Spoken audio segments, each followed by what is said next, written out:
Hello everyone, in this part we are starting the living world, that is chapter number 1 of class 11th. First chapter है हमारी unit number 1 का. Unit का नाम है diversity in the living world. So start करते हैं chapter number 1 से. Chapter number 1, the name is the living world.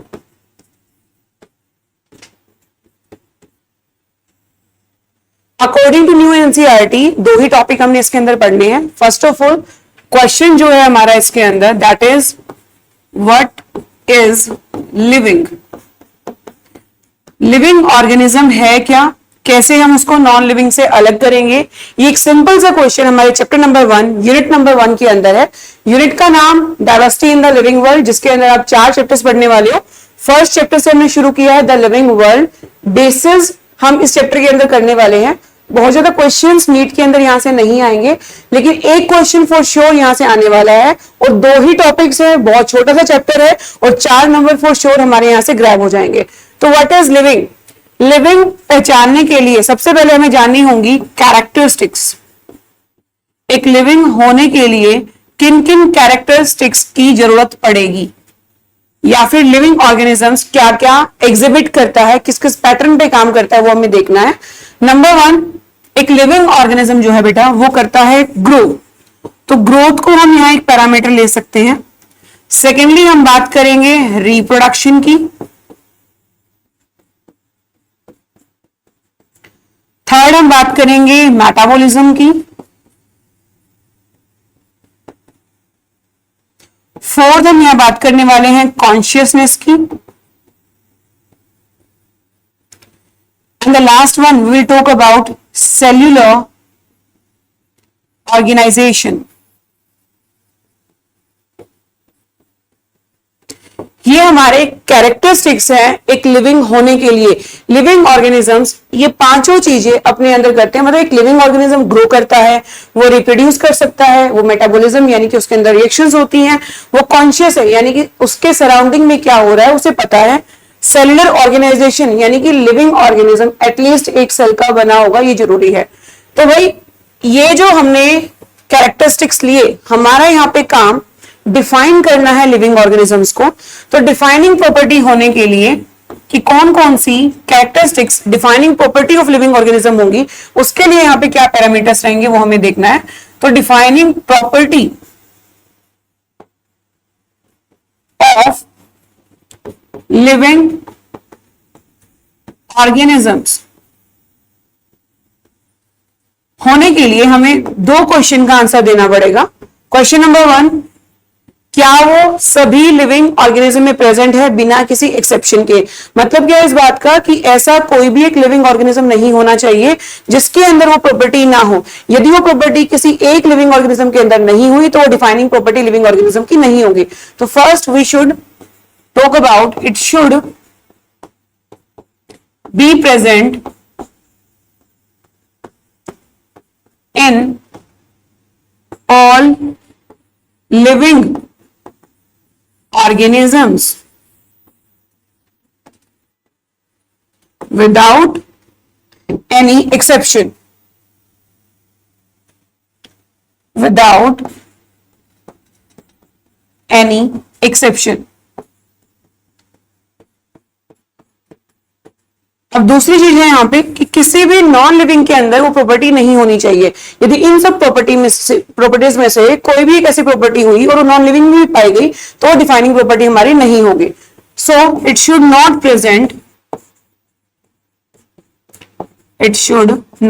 Present in any non living.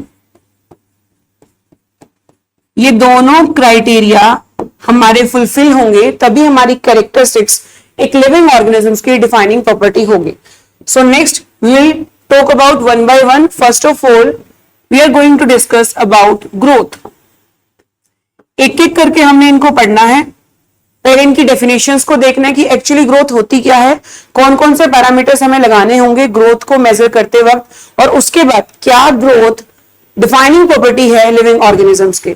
So growth को हम मेजर कर सकते हैं 2 टर्म्स में. For example you are having a cell, cell ने अपना नंबर इंक्रीज किया, यानी कि 1 सेल से 2 सेल बन रहे हैं, 2 से 4 सेल बन रहे हैं. It is increase in number of cell. तो बेटा ये भी ग्रोथ है। दूसरी ग्रोथ, सेल यदि अपना वॉल्यूम बढ़ा ले, सेल अपना वॉल्यूम बढ़ा ले, it is also growth. So increase in volume is also growth. Increase in volume is also growth.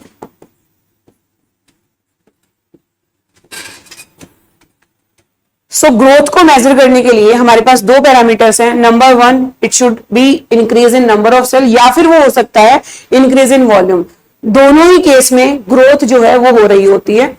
अब हमारा क्वेश्चन यहां पे, क्या growth is growth a defining property,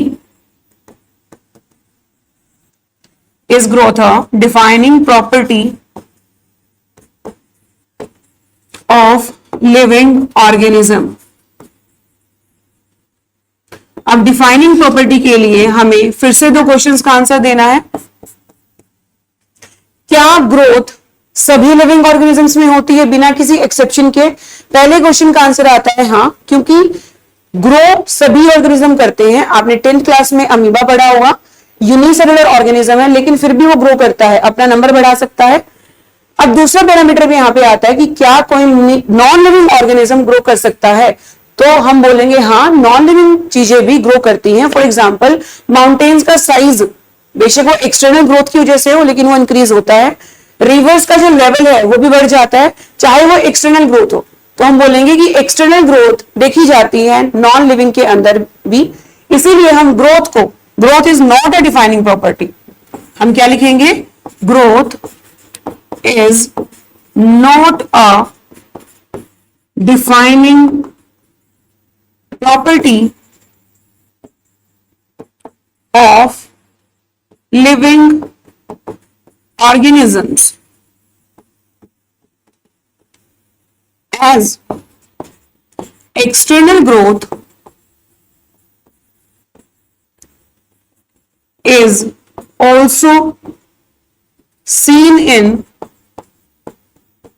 non-living।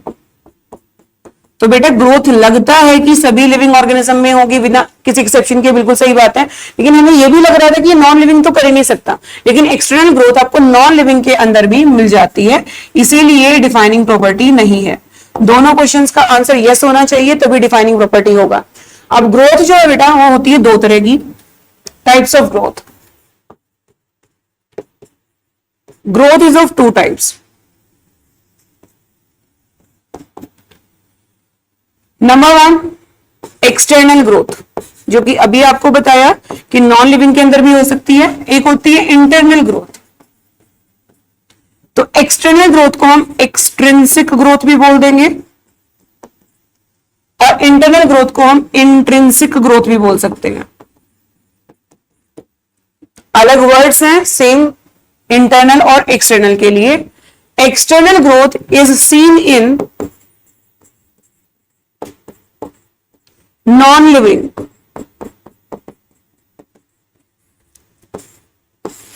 but internal growth is seen in living organisms। और आपके पास question आए क्या internal growth defining property है लिविंग ऑर्गेनिज्म की, तो हमारा आंसर रहेगा yes. Internal growth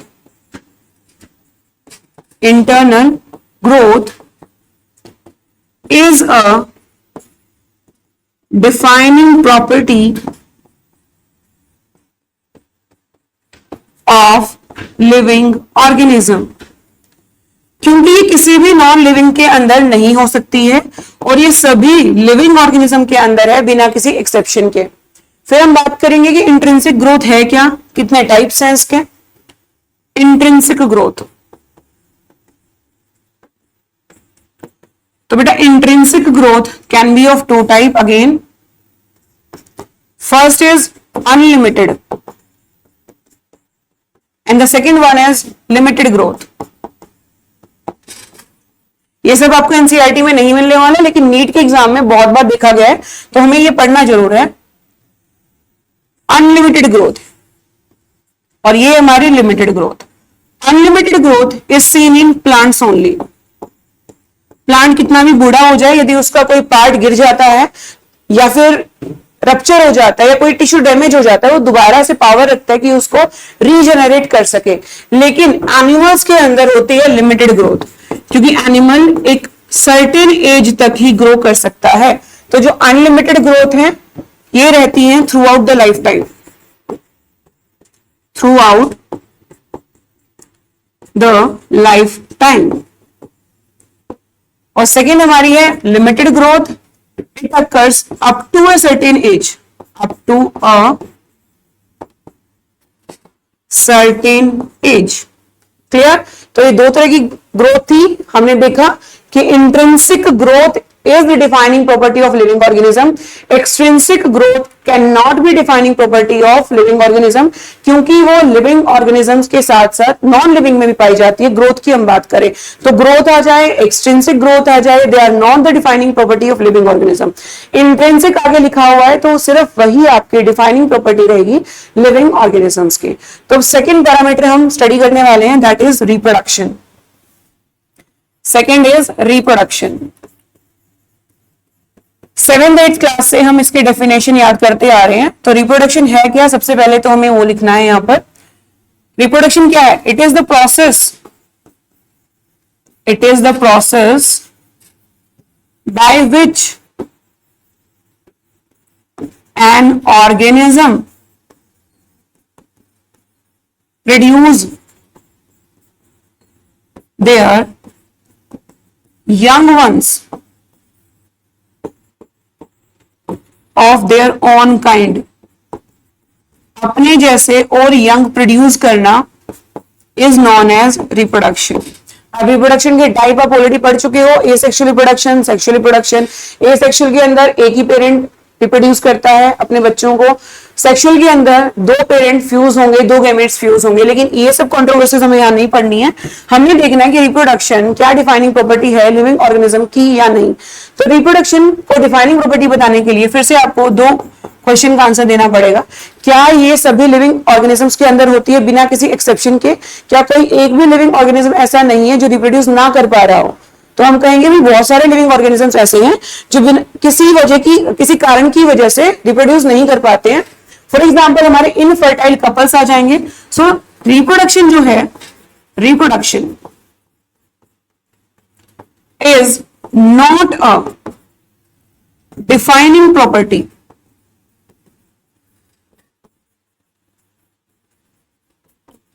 of living organism. किसी लिविंग ऑर्गेनिज्म को डिफाइन करने के लिए हम रिप्रोडक्शन को क्राइटेरिया नहीं मान सकते हैं, क्योंकि बहुत सारे लिविंग ऑर्गेनिज्म ऐसे हैं जो रिप्रोड्यूस नहीं कर सकते। तो हम उनको इस बेस पे कि वो रिप्रोड्यूस नहीं कर सकते हैं, हम उनको नॉन लिविंग नहीं मानेंगे।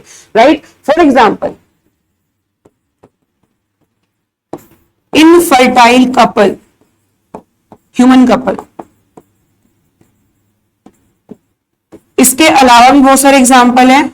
फॉर एग्जाम्पल हम म्यूल की यानी कि खच्चर की बात करें तो म्यूल जो है डोंकी और हॉर्स के कॉम्बिनेशन से बनता है, और म्यूल को पैदा नहीं कर सकता। जब भी एक खच्चर पैदा होगा तो डोंकी और हॉर्स से ही पैदा होगा, म्यूल को पैदा नहीं कर सकता है। Mule is infertile but it is a living organism. Right? तो रिप्रोडक्शन लिविंग होने के लिए डिफाइनिंग प्रॉपर्टी नहीं है। Next, third we will discuss about metabolism. अब बेटा मेटाबॉलिज्म है ना, एक वर्ड है जो बहुत सारे रिएक्शंस को एक्सप्लेन करता है। मेटाबॉलिज्म का मतलब होता है कि जितनी भी रिएक्शंस आपकी बॉडी के अंदर हो रही है उसके सम टोटल को हम बोल सकते हैं metabolism. So all the reactions occurring in an organism, उसका जो सम है वो है मेटाबॉलिज्म। तो हम यहां लिखेंगे the sum total of all reactions occurring in an organism is known as metabolism. So we are writing here the sum total of all reactions occurring in an organism is known as metabolism. लेकिन हमारा फिर से वही है कि metabolism क्या defining property है living organism की।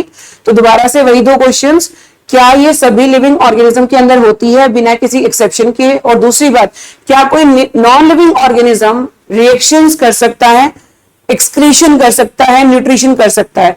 तो दोनों क्वेश्चन का आंसर हमारे फेवर में है, क्योंकि metabolism is a defining property of living organism, क्योंकि कोई भी लिविंग ऑर्गेनिज्म ऐसा, नॉन लिविंग ऑर्गेनिज्म ऐसा नहीं है जो मेटाबॉलिज्म को एग्जिबिट कर सके, और सारे के सारे लिविंग ऑर्गेनिज्म हमारे बिना किसी एक्सेप्शन के मेटाबॉलिज्म करते हैं, यानी कि कोई ना कोई रिएक्शन उनके अंदर होगी. So will write here metabolism is a defining property of living organism. क्यों ये डिफाइनिंग प्रॉपर्टी है? Because it is occurring in every living organism without any exception, and it cannot take place in any non-living organism. Next is consciousness. Fourth one is consciousness. Consciousness means respond to external stimuli. External stimuli means external जो environment है उसको respond हम करते हैं या नहीं करते हैं, उसको हम बोलेंगे कॉन्शियसनेस. अब कॉन्शियसनेस जो है वो सभी लिविंग ऑर्गेनिज्म के अंदर होता है बिना किसी एक्सेप्शन के, और कोई भी नॉन लिविंग ऑर्गेनिज्म कॉन्शियस नहीं है. सो consciousness is the defining property of living organisms. It is defining property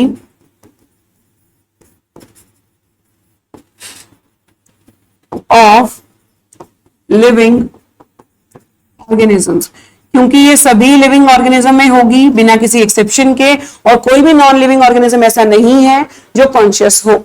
अब हमारी एनसीईआरटी में दिया हुआ है सेल्फ कॉन्शियसनेस. सेल्फ कॉन्शियसनेस, अब ये क्या है? अपने बारे में कॉन्शियस होना. और अपने बारे में सिर्फ एक ही प्राणी कॉन्शियस है जिसको हम बोलेंगे ह्यूमन. सेल्फ कॉन्शियस का मतलब है स्वार्थी होना, अपनी चॉइसेस होना. तो सिर्फ ह्यूमंस की चॉइसेस हैं और किसी भी लिविंग ऑर्गेनिज्म की चॉइसेस नहीं है. इसके अलावा जितने भी ऑर्गेनिज्म होंगे, चाहे डॉग है, चाहे कोई और ऑर्गेनिज्म आपके आसपास, उनकी चॉइसेस नहीं है, वो अपनी चॉइसेस खुद से नहीं बना सकते, लेकिन ह्यूमंस की चॉइसेस हैं. That's why self consciousness is the defining property of humans only. So it is the defining property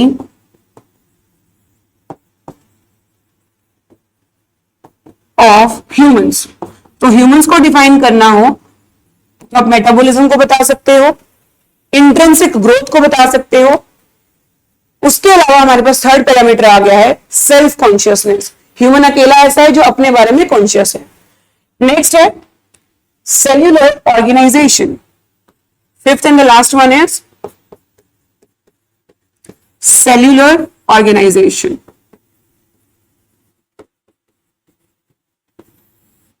cell chapter जब हम पढ़ेंगे उसमें हम देखेंगे कि सेल से कम कोई ऑर्गेनिज्म नहीं हो सकता.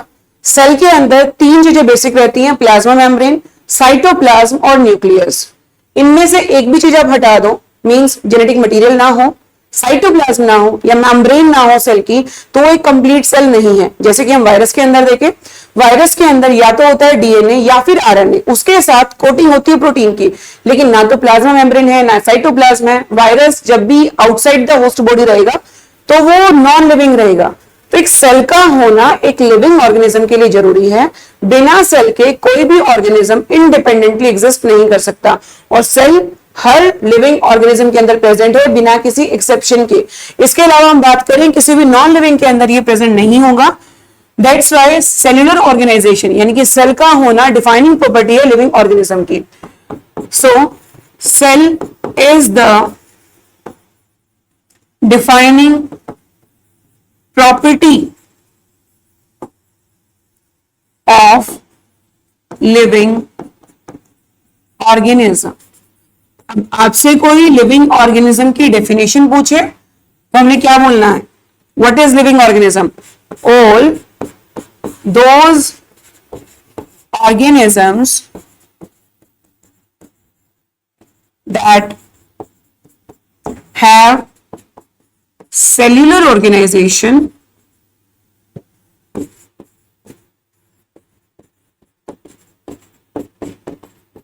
shows metabolism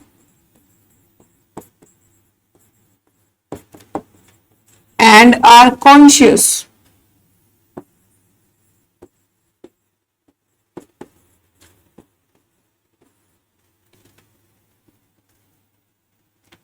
Are known as